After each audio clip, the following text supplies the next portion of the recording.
Indian cinema में बॉलीवुड, टॉलीवुड, कॉलीवुड छोड़कर आजकल हर कोई पैन इंडिया की बातें करता है, लेकिन उसको सब भूल गए जिसकी वजह से ये शुरू हुआ।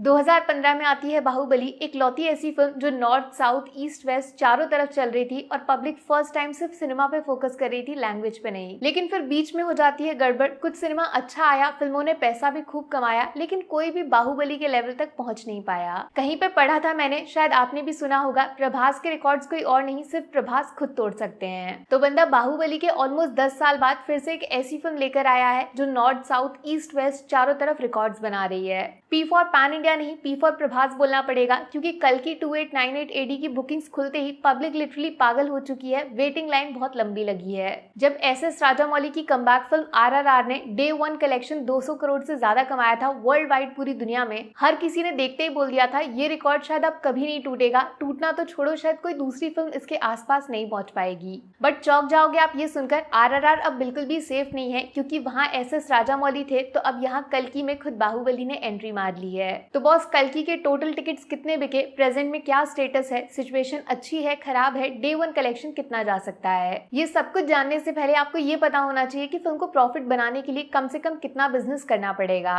देखो, इतना तो आपको अब तक पता चल ही गया होगा कि कल्कि फिलहाल इंडिया की सबसे महंगी फिल्म बताई जा रही है, जिसका बजट 600 करोड़ टच कर सकता है। तो अब मैथ्स में एकदम क्लियर समझाती हूँ आपको। कल्कि का pre release business in Telugu belt है पूरे 180 करोड़, और यहाँ फिल्म को ब्रेक इवन करने के लिए चाहिए 270 crore collection. North Hindi belt में कल्कि का प्री रिलीज बिजनेस है 85 करोड़, और यहाँ फिल्म को सुपरहिट बनने के लिए चाहिए कम से कम 170 करोड़ लाइफ टाइम कलेक्शन। जब बात करोगे वर्ल्ड वाइड एकदम टोटल नंबर्स की, तो थिएट्रिकल राइट्स, म्यूजिक सब कुछ एक साथ मिलाकर कल्कि 2898 एडी का वर्ल्ड वाइड प्री रिलीज पूरे 380 करोड़। इन शॉर्ट कहने का मतलब ये है कि फिल्म रिलीज से पहले 380 करोड़ का बिजनेस तो कर चुकी है, लेकिन लाइफ टाइम रन के बाद अगर सुपरहिट बनना है तो 700 करोड़ और चाहिए होंगे। मोटा मोटा इतना समझ लो आप, 600 करोड़ बजट हुआ और हिट बनने के लिए 1000 करोड़ चाहिए, जिसमें से 380 करोड़ ऑलरेडी पॉकेट में आ चुका है। तो अब आते हैं मेन मुद्दे पे, टिकट्स, बुकिंग और डे 1 कलेक्शन। तो भैया, good news for Prabhas fans, जितना सोचा था उससे बहुत ज्यादा रिस्पॉन्स मिला है। फिल्म की एडवांस बुकिंग खुलते ही कल्कि ने डायरेक्ट एंट्री मार ली है 1 घंटे में बुक माई शो में सबसे ज्यादा ऑनलाइन टिकट्स बेचने वाली मूवीज में। 1 घंटे में 69,000, सही सुना बॉस, ये नंबर वो भी तब जब सिर्फ साउथ में बुकिंग्स को ओपन किया गया, नॉर्थ बेल्ट में बुकिंग तब चालू भी नहीं हुई थी। रिजल्ट, पेटीएम और बुक माई शो दोनों के सर्वर्स क्रैश हो गए थे कुछ टाइम के लिए। ये सलार के बाद रिपीट हुआ है फॉर सेकंड टाइम, रीजन आप जानते ही हो। चलो, तेलुगु बेल्ट का नंबर तो एक्सपेक्टेड था, हम सब जानते हैं, वहां से प्रभास की कोई भी फिल्म हाफ सेंचुरी आराम से मार देगी डे 1 बिजनेस में। लेकिन कन्नड़ा बेल्ट, जहाँ पे केजीएफ, कांतारा जैसी मूवीज डोमिनेट करती हैं, वहां पे कल्कि सिर्फ डे 1 में 35,000 टिकट सेल कर देगी एडवांस में। बाप रे बाप। नॉर्थ की बात करोगे तो बुकिंग्स अभी पार्शियली ओपन है, आईमैक्स वगैरह भी पूरी तरह खुले नहीं है, 2D में भी शोज लाइव नहीं है ज्यादा, ओनली 3D खुल गया।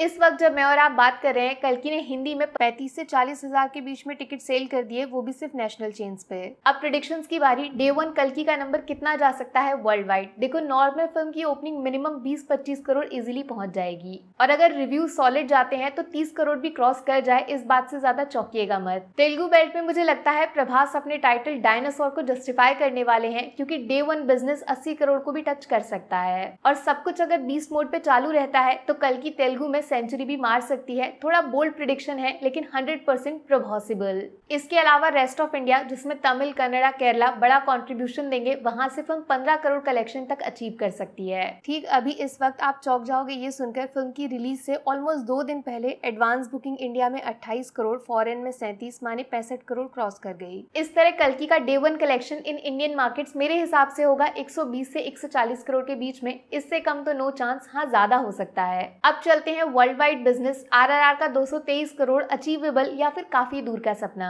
बॉस देखो, इंटरनेशनल बिजनेस को ट्रैक करना इतना इजी नहीं होता। कोई ऐसी ऑफिशियल वेबसाइट नहीं है जो मूवीज का फॉरेन बिजनेस चेक करती है, बट हाँ, जिस तरह का रिस्पॉन्स आ रहा है फ्रॉम आउटसाइड इंडिया, वहाँ ऑलरेडी कल्कि ने आरआरआर की टिकट सेल्स को पीछे कर दिया है, मानो या ना मानो। तो मेरे अकॉर्डिंग कल्कि का नंबर 200 करोड़ तो डेफिनेटली क्रॉस कर जाएगा डे 1 नंबर्स में, लेकिन आरआरआर से आगे निकलेगा कि नहीं वो बताना थोड़ा मुश्किल है। हाँ, लेकिन कल्कि के मेकर्स ने ऑलरेडी खतरनाक प्लानिंग कर ली है इस सपने को पूरा करने के लिए, क्योंकि फिल्म के टिकट प्राइसेस बहुत हैवी रखे गए हैं। स्पेशली 3D वर्जन में कल्कि के टिकट्स बाकी मूवीज के कंपैरिजन में 1.5 गुना तक महंगे बिक रहे हैं। रिजल्ट, आरआरआर के रिकॉर्ड्स खतरे में हैं। वैसे एक अंदर की खबर बताऊं, ये जो बुक माई शो, पेटीएम जैसे बुकिंग एप्स है ना, ये लोग एक्सपेक्ट कर रहे हैं एक ऐसा मोमेंट भी आएगा जब कल की 2898 एडी 1 घंटे में 1 लाख टिकट्स तक बेच सकता है, सच में ये चीज हो सकती है, वो भी तब जब ऑल ओवर इंडिया सारे शोज ओपन हो जाएं। इवन खबरें तो ऐसी भी चल रही हैं कि इतने सॉलिड हाइप की वजह से कल्कि के शोज को और ज्यादा इंक्रीज किया जाएगा ऑल ओवर नॉर्थ और साउथ दोनों बेल्ट्स में। After Animal Salaar Dunki, Indian audience सच में भूखी बैठी है फॉर रियल सिनेमा और कल्कि इस मौके पे चौका नहीं सीधा छक्का मार सकती है। 27 जून को सिर्फ बाहुबली का कमबैक नहीं होगा, साथ में एक नए बॉक्स ऑफिस की शुरुआत भी होगी जिसमें फिर से पी फॉर पैन इंडिया नहीं पी फॉर प्रभास लिखा जाएगा।